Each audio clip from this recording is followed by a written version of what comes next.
Welcome back. I hope even amongst this madness, everyone's had an opportunity to exercise our bodies, exercise our minds, and continue to learn something new.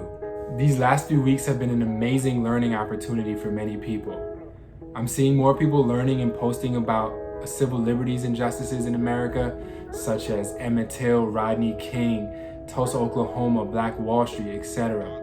Also, we're seeing a lot more people learning and posting about the healthcare injustices in America, such as Henrietta Lacks, Tuskegee, racism in the AMA, and overall worse health outcomes for Black people regardless of socioeconomic status, which has been re-highlighted in light of the COVID-19 pandemic. There are many reasons why these healthcare disparities exist. I would argue that a good portion of this disparity is the sum of a lot of small indiscretions and microaggressions. Some of these issues are specific to the healthcare industry and some are more widespread. As part of the current conversation about inequality and health disparities, I'd like to talk about one small issue that, when added to the rest, is a big part of the health outcome disparities we see. And this issue is name shaming, or making fun of names, or judging people by their names, and in this context, specifically when talking about people that are part or names that are associated with Black American culture. Now, I'm very aware that people from all international communities and cultures have faced harassment regarding their names since the beginning of American history.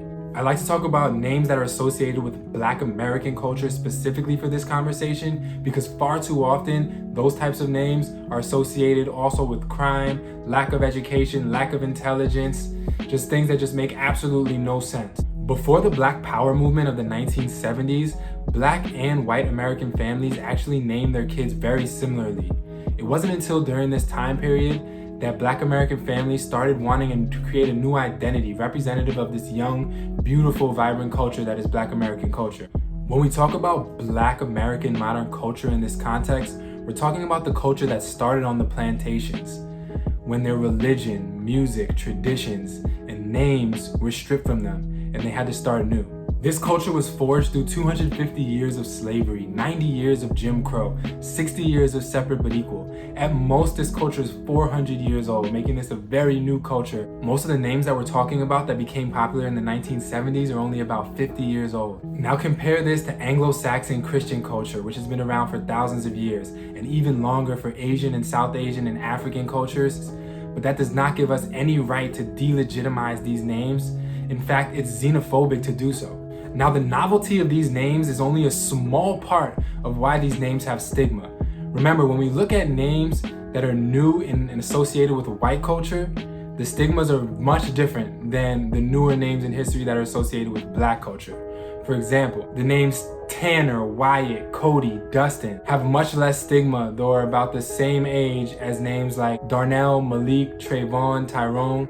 I hope you're starting to see how all these little small negative associations could potentially affect health outcomes. And I know my colleagues and I are guilty of this too. We have conversations about how are we gonna name our children, knowing that certain names might make them statistically less likely to get a job. And we've seen ABC 2020, they did a study comparing names associated with white culture versus names associated with Black culture. And the names associated with white culture were about 20% more likely to get reviewed on a resume than names associated with Black culture. So how do we stop feeding the fire to this flame? We know that in one way, having prominent people with specific names does help reduce stigma on names. If you look at someone like Beyonce or LeBron, those names moving forward, although once they may have been considered very unprofessional, will now be understood as very important names in history.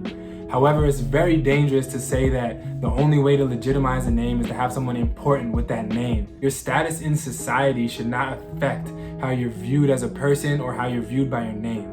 We have to realize when we're wrong in these situations.